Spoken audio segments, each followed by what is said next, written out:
السلام عليكم ورحمة الله وبركاته. أعزائي المشاهدين في كل مكان، يا أهلا وسهلا بكم. النهاردة يا جماعة أنا في شارع الوفاء والألم. الألم إيه بقى؟ الوفاء والأمل. صحصح معايا، إحنا مش علشان خاطر الساعة 9 الصبح فأنت لسه نايم، لا صحصح معايا يا عزيزي المشاهد. إحنا في شارع الوفاء والأمل. تحذير، أمامك ازدحام مروري. هي في دي عنده حق فيها بصراحة، يعني هنا ممكن يبقى فيه ازدحام مروري لأن ده شارع جانبي من شوارع الملك فيصل. شارع فيصل يا جماعة يعني الجيزة، ده شارع الوفاء والأمل، شارع مشهور جدا. شارع دي المناطق الشعبية اللي في شارع فيصل، المناطق الجانبية. هيرش الفجر كرجير. الواحد مش قادر يتكلم والله، مش عارف في ايه.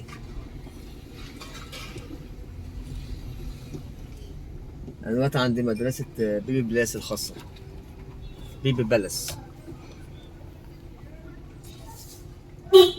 طبعا الناس لسه ما صحيتش وما فوجتش، والعربية دي هتجيب لنا وهو. خشي معاي. صباح الفل. امرؤي خيتي امرؤي.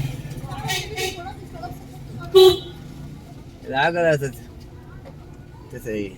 ده قد بنتي. بكام بلح الرطب يا معلم؟ يا باشا بكام بلح؟ 15 و 20. البلح الرطب ب20 والبلح الرطب الاصفر ب15.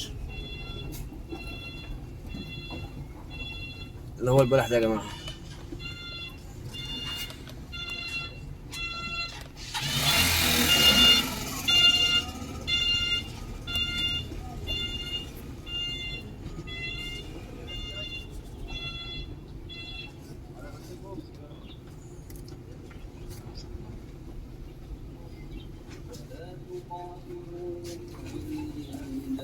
يعني كده دخلنا السوق اعتقد يعني.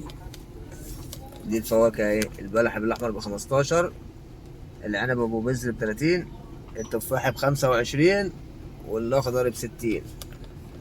تفاح اخضر ب60 جنيه، امال لو استوى هيبقى بكام؟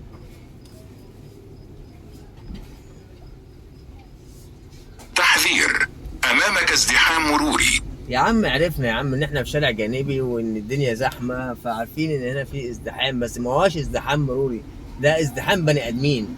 الليمون ب6.5 يا جماعه. بعرفكم اسعار الخضار اهو، ولا اكنك في سوق العبور اهو.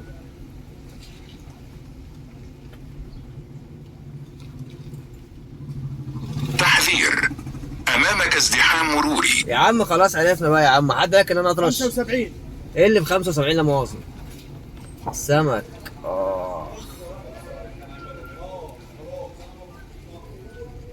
كده يا جماعه انا طلعت او طالع على شارع فيصل، على شارع الهرم. انا جاي من فيصل دخلت الوفاء والامل، ومن الوفاء والامل طالع على الهرم اهو. كده احنا وصلنا لنهايه الشارع اللي في وش هناك، ده شارع الهرم. تعالى احنا هنخش يمين بقى.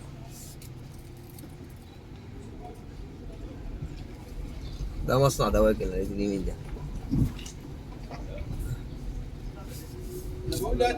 أعزائي المشاهدين، أتمنى تكون الحلقة عجبتكم، ونشوفكم إن شاء الله في شورتس جديد من شورتات شوارع مصر. السلام عليكم.